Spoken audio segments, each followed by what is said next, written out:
Jangan lupa subscribe, like, komen, dan share YouTube TVRI Bengkulu. Dan nyalakan loncengnya ya.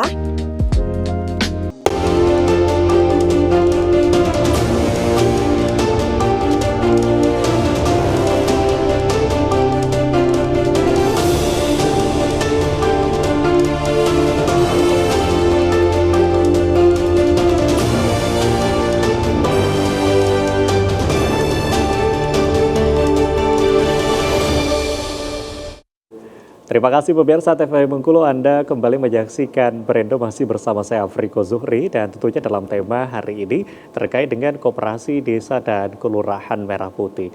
Nah, bicara terkait dengan koperasi ini, kita bicara soal kepercayaan tadi ya Pak. Nah, kepercayaan ini kan juga berkaitan dengan pengurus. Nah, gimana nanti kita menentukan pengurus ini seperti apa. Apalagi tadi ada skema kayak 3 tahun, ada kepengurusan baru dan lain sebagainya. Betul, ya. Nah, ini skema untuk memilih pengurus sendiri seperti apa nanti Pak? Nah, biasanya di dalam rapat anggota, skema pemilihan pengurus itu kita tentukan di dalam rapat ini ditentukan di dalam rapat anggota koperasi.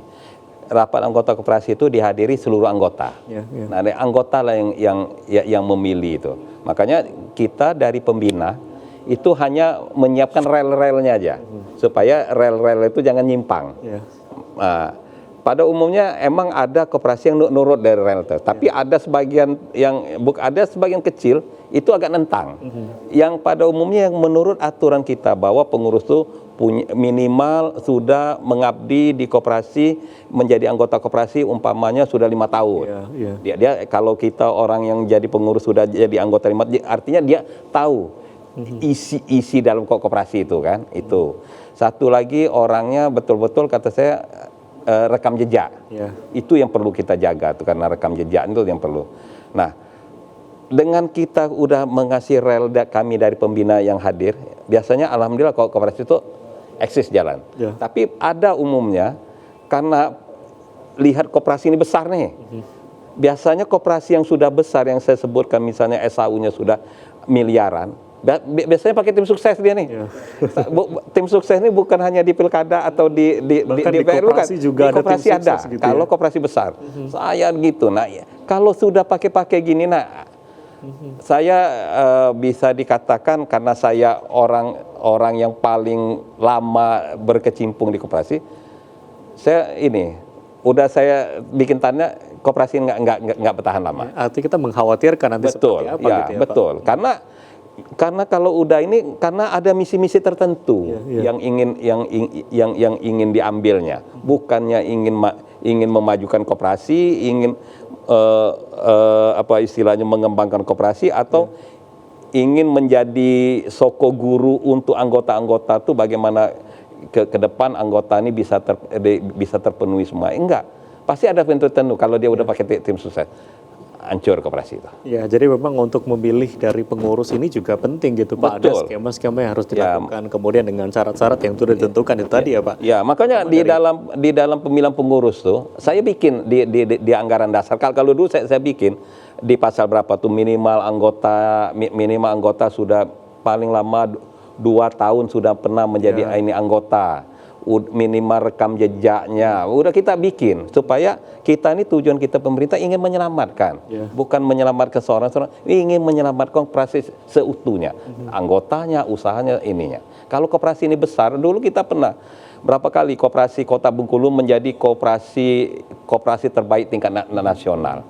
Nah, ini yang akan kita jaga. Kita harapkan tuh seperti itu. Betul. Gitu, nah, mungkin kalau kita bicara soal harapan dengan adanya Koperasi Desa dan Kelurahan Merah Putih yang nanti akan segera di-launching, dari Pak Kades sendiri seperti apa Pak harapannya ke depan, khususnya untuk masyarakat, karena ini bertujuan untuk kesejahteraan dan lain sebagainya gitu ya Pak.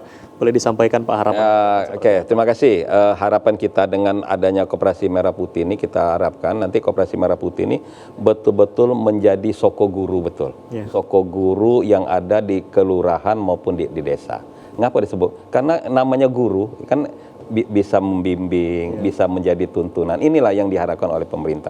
Betul-betul masyarakat dengan adanya Koperasi Merah Putih nanti ini betul-betul tempat dia mengadu, tempat dia curhat. Permasalahan ekonomi dia di koperasi semua.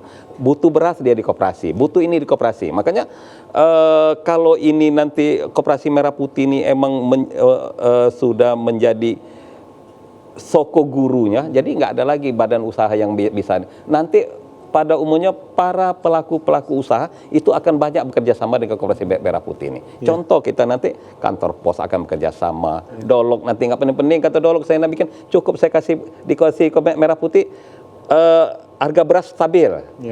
Pupuk gitu juga saya kasih kepada Merah Putih harga pupuk stabil. Nah itu harapan kita pemerintah. Termasuk juga simpan pinjam yang tadinya banyak istilahnya rentenir dengan adanya koperasi clear semua. Karena koperasi ini kan dari kita untuk kita, manfaatnya untuk anggota, nggak ada untuk orang lain. Oke, luar biasa sekali. Dan tentunya sekali lagi ini Koperasi Desa dan Kelurahan Merah Putih ini mari sepertinya kita sebagai masyarakat bersama-sama gitu ya Pak, menjaga, membawa koperasi ini untuk menjadi lebih baik. Apalagi tadi disampaikan karena ini untuk kita dan memang manfaatnya untuk kita semua gitu betul, ya Pak. Baik, terima kasih sekali lagi Pak sudah menyempatkan waktu untuk hadir di Studio TVRI Bengkulu. Semoga perbincangan kita kali ini bermanfaat dan juga bisa membawa dan membangun nanti pemikiran dari masyarakat terkait dengan Koperasi Desa dan Kelurahan Merah Putih.